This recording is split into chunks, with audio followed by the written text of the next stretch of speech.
C'est l'une des icônes mondiales. L'un des plus grands joueurs de l'histoire du football. Je ne vous cite pas tout son palmarès. Écoutez le parc. Eh bien, aux Antilles françaises, l'augmentation des contaminations se traduit en effet par une explosion des formes graves. Les capacités hospitalières sont qui plus est contraintes par le caractère insulaire, avec un risque de saturation important. Nous sommes donc aujourd'hui, en Guadeloupe, en Martinique en particulier, devant une situation dramatique qui implique une solidarité inconditionnelle de la nation tout entière.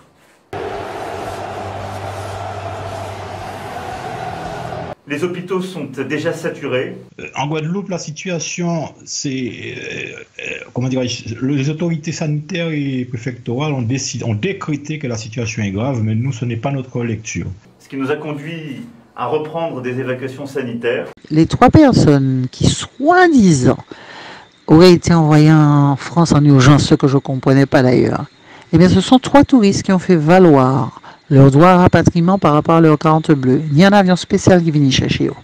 Non mais, ce degré de manipulation et de mensonge, c'est effrayant, quoi. À faire appel à nos armées, je remercie une fois encore la mobilisation du service de santé des armées, et également à l'envoi de soignants et de pompiers volontaires depuis l'Hexagone. Ils ont décidé de se porter volontaires pour venir en aide à la Martinique et à la Guadeloupe, département français d'outre-mer confronté à une situation sanitaire critique. On n'a pas beaucoup d'infos, nous, sur le départ, à part la destination. Et je me dis, quel que soit l'endroit où je vais, quelles que soient les conditions, on donne le meilleur de nous-mêmes en fait. Bonjour à tous, je vous présente le personnel soignant venu nous prêter main forte.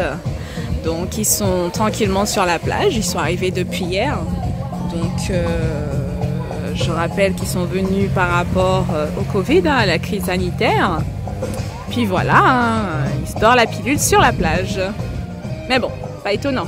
231 soignants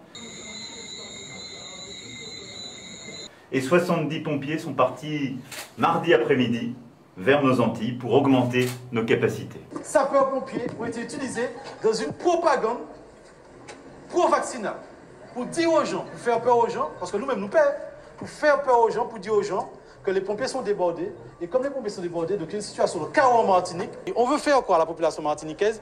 Que les sapeurs-pompiers ne peuvent plus répondre comme ils le font depuis belle lurette, comme ils le font depuis mars 2020 à la situation sanitaire. C'est faux.